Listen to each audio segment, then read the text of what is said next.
हम लोगों ने मां महिम से मुलाकात कर उनका स्वागत किया। बिहार से जुड़े हुए विषय हैं जिसकी जानकारी मां महिम के संज्ञान में हम लोगों ने देने का हम लोगों ने काम किया। जितनी भी जांच एजेंसीज हो, ईडी हो, सीबीआई हो, आईटी हो, जितनी भी ये एजेंसीज हैं, अगर आपने कुछ गलत नहीं किया तो आपको डरने की जरूरत नहीं। तथाकथित इंडिया अलायंस आज स्वतः इन्हीं के घटक दलों ने इंडिया अलायंस को स्वाहा कर दिया। जो विपक्षी दलों का गठबंधन जिसका महिमा मंडल ये लोग करते नहीं थकते थे और उसको एनडीए के सामने विपक्षी एकता का चेहरा बनाने का ये लोग काम करते थे, इंडिया अलायंस को आज उन्हीं के कई घटक दलों ने उसकी समाप्ति की घोषणा कर दी। नमस्कार, आप देख रहे हैं NBC 24 और मैं हूं आपके साथ इंद्रजीत कुमार। केंद्रीय मंत्री चिराग पासवान अभी देखिए राजभवन पहुंचे थे। राज्यपाल से मुलाकात उन्होंने की है, आरिफ मोहम्मद खान से मुलाकात की है और मुलाकात करने के बाद जब चिराग पासवान बाहर निकले हैं तो मीडिया से संबोधित करते हुए उन्होंने साफ तौर पर कहा है कि राज्यपाल से मुलाकात हुई है, नए वर्ष की शुभकामनाएं दी है। साथ ही साथ इंडिया गठबंधन पर चिराग पासवान खूब भर के नजर आए हैं और साफ साफ कहते नजर आ रहे हैं कि इन लोगों में एकजुटता नहीं है और दिल्ली का चुनाव जो होना है, दिल्ली में बीजेपी की सरकार बनेगी, डबल इंजन की सरकार बनेगी। साथ ही साथ 2025 बिहार विधानसभा का चुनाव है, इसको लेकर भी चिराग पासवान ने बड़ा बयान दिया है। साफ साफ कह रहे हैं कि एनडीए की सरकार बनने जा रही है 2025 में। क्या कुछ कह रहे हैं चिराग पासवान, सुनिए उनके पूरे बयान। इस साल में देश के मुझे लगता है सबसे अनुभवी नेताओं में से एक मां महिम राज्यपाल जी को बिहार प्रदेश के राज्यपाल की जिम्मेदारी दी गई। इस उपलक्ष्य पर मैं मेरी पार्टी की तरफ से एक प्रतिनिधि मंडल जिसमें पार्टी के तमाम वरिष्ठ नेता शामिल थे, हम लोगों ने मां महिम से मुलाकात कर उनका स्वागत किया और ये विश्वास जताया कि उनके नेतृत्व में बिहार चुनावी साल में प्रवेश कर रहा है। ऐसे में उनका मार्गदर्शन हम सब के लिए अति महत्वपूर्ण है। साथ ही में नववर्ष की शुरुआत भी थी। नववर्ष की भी शुभकामनाएं मां महिम को पार्टी के तमाम नेताओं के द्वारा दी गई और इसी के साथ कई ऐसे बिहार से जुड़े हुए विषय हैं जिसकी जानकारी मां महिम के संज्ञान में हम लोगों ने देने का हम लोगों ने काम किया।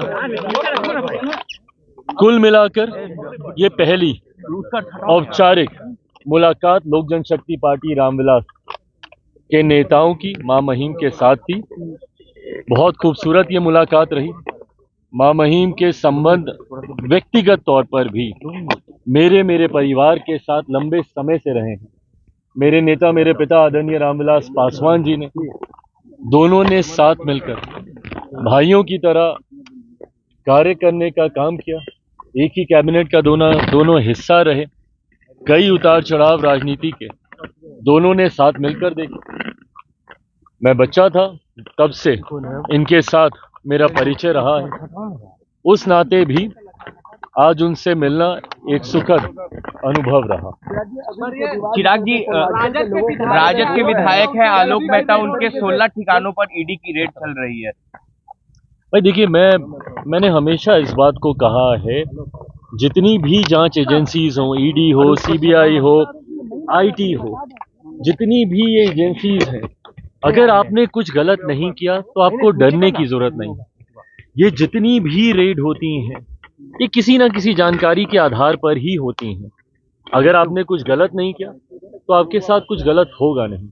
पर हाँ, अगर जो जानकारी प्राप्त हुई है जिसके आधार पर इस तरीके की रेड की जा रही है, उसमें अगर कुछ सही पाया गया तो किसी भी गुनहगार को बख्शा नहीं जाएगा। ये केंद्र सरकार इस बात को लेकर, मेरे प्रधानमंत्री, और अगर आज हम लोग बिहार की बात कर रहे हैं तो मुख्यमंत्री की भी नीति इस बात को लेकर पूरी तरीके से स्पष्ट है। जीरो टॉलरेंस करप्शन को लेकर मेरे प्रधानमंत्री आगे बढ़ने का कार्य कर रहे हैं। ऐसे में अगर किसी ने भी भ्रष्टाचार या कोई भी गलत कार्य किया है तो उसको बख्शा नहीं जाएगा। इस सोच के साथ सरकार कार्य कर रही है। इंडिया अलायंस को लेकर तेजस्वी यादव ने स्पष्ट कर दिया कि बस लोकसभा चुनाव तक ही इंडिया अलायंस में था। इंडिया अलायंस, तथाकथित इंडिया अलायंस, आज स्वतः इन्हीं के घटक दलों ने इंडिया अलायंस को स्वाहा कर दिया।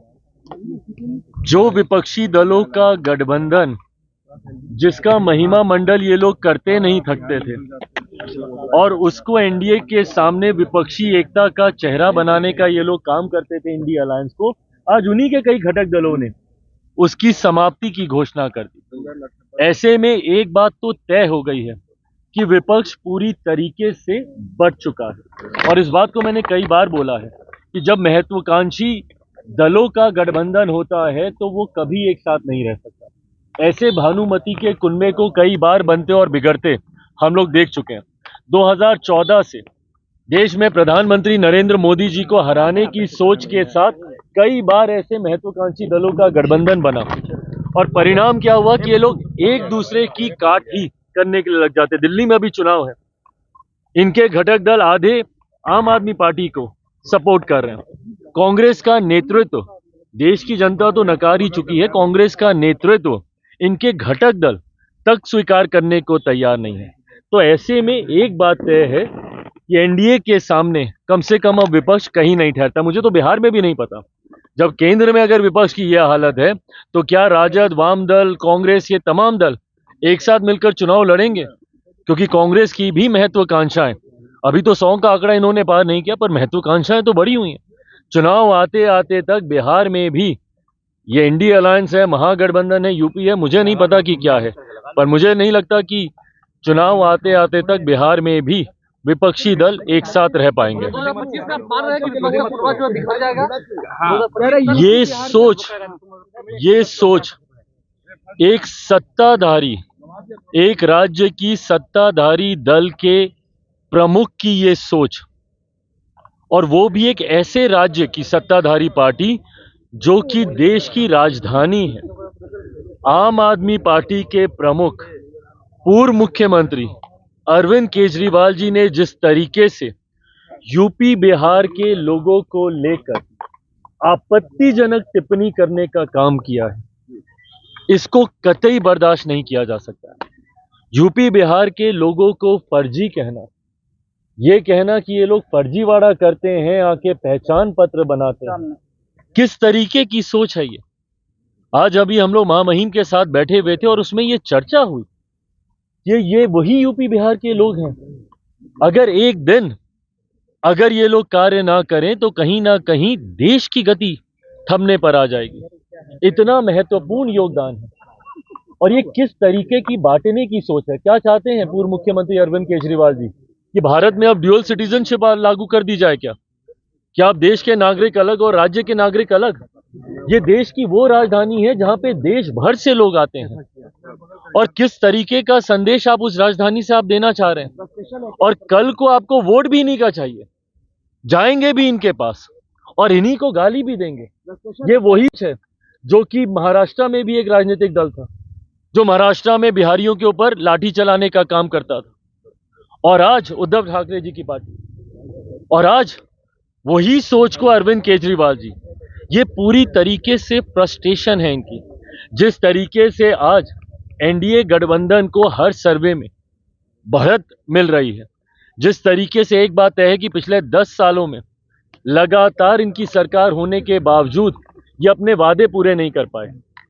कौन कौन से देश से तुलना की थी कि दिल्ली को ये बना देंगे, क्या क्या कहा था कि दिल्ली की सड़कें कैसी कर देंगे तो पानी कैसा वहां का हो जाएगा। आज भी जाके देखिए वहां के नलों से गंदा पानी, आज भी जाके वहां की सड़कों के हालात देखिए, वहां का इंफ्रास्ट्रक्चर देखिए। हकीकत है ना इनसे पंजाब संभला ना इनसे दिल्ली संभला, और दिल्ली के लोगों ने इस बार बदलाव का मन बना लिया। अगर इनको बार बार यही शिकायत करनी है कि एलजी हमारा साथ नहीं देता, अगर इनको बार बार यही शिकायत करनी है कि केंद्र सरकार से हमको साथ नहीं मिलता, इससे पहले तो किसी सरकार ने ये शिकायतें नहीं की थी, और इन्होंने सिर्फ ये बहाना बना लिया काम नहीं करने का। तो जब आपको काम करना ही नहीं है और आप यही कहते हैं कि भाई केंद्र से हमको समर्थन नहीं मिलता, एलजी हमको समर्थन नहीं देती, तो माइट एज वेल दिल्ली की जनता इस बार उसी सरकार को चुने ना जिसका समर्थन एलजी देंगे, जिसका समर्थन केंद्र सरकार को भी जिसका मिलेगा।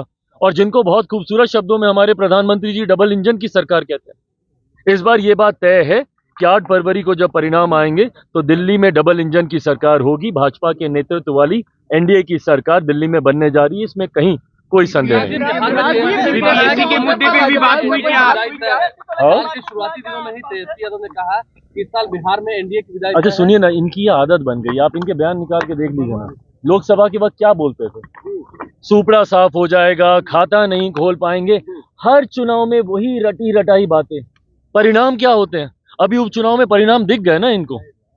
हाँ, 4 सीटों पे उपचुनाव हुए, 100% स्ट्राइक रेट रहा एनडीए का। क्या हो गया भैया? ऐसे जिनको ये अपना गढ़ मानते थे, जहां पे अपना आधिपत्य ये मानते थे कि भाई कुछ हो जाए, बेलागंज जैसी सीटें, ये सारी सीटें हम लोग कभी जीतेंगे नहीं। वहां पे वो कौन सी सीट, वो जो पांडे जी की थी, वो जीता वहां से, तरारी वाली सीट। ये तमाम सीटों पर ये लोग मान के चलते थे कि ये हमारे पॉकेट की सीटें हैं। क्या हो गया भैया? चारों सीटें हार गए। और ये एनडीए की ताकत है। जिस तरीके से एनडीए के पांचों दल हैंड एंड ग्लव की तरह मिलकर कार्य करने का काम कर रहे हैं। आप सबने देखा, लगातार हमारे प्रदेश अध्यक्षों की बैठक हो रही है। सारे दलों के प्रदेश अध्यक्ष एक साथ अभी 15 तारीख से यात्रा पर भी अभी निकल रहे हैं। और ये हैंड एंड ग्लव सिर्फ राष्ट्रीय स्तर पर या प्रदेश के स्तर पर ही नहीं है, जिला से लेकर प्रखंड तक आप लोग जाइएगा, वहां पर भी सारे दलों के जिला अध्यक्षों का, प्रखंड अध्यक्षों का, पंचायत अध्यक्षों का जो बॉन्डिंग है, बूथ स्तर तक पर हम लोग इसको लेकर जा रहे हैं। ऐसे में ये मानकर चलिए, जिस तरीके से मैंने लोकसभा में भी कहा था कि बिहार में परिणाम अच्छे रहेंगे, इसी तरीके से विधानसभा में भी मानकर चलिए कि 225 से ज्यादा सीटें एनडीए जीतकर इस बार सरकार बना लेगी। बीपीएससी अभ्यर्थियों के मुद्दे पर भी बातचीत हुई राज्यपाल से। जैसा मैंने कहा कि इन तमाम विषयों को हम लोगों ने मां महिम के संज्ञान में हम लोगों ने दिया है। एक बात मैं जरूर मानता हूं, छात्र जो बिहार का भविष्य है, उनके साथ कतई कोई अन्याय नहीं होगा। हमारी बिहार की एनडीए की सरकार, हमारे मुख्यमंत्री नीतीश कुमार जी और तमाम घटक मिलकर इस बात को सुनिश्चित करने के लिए, उनके सुझावों को लेकर, तमाम विषयों को लेकर इस बात को सुनिश्चित किया जाएगा कि उनके भविष्य को लेकर किसी छात्र के साथ कोई अन्याय ना हो। Thank you.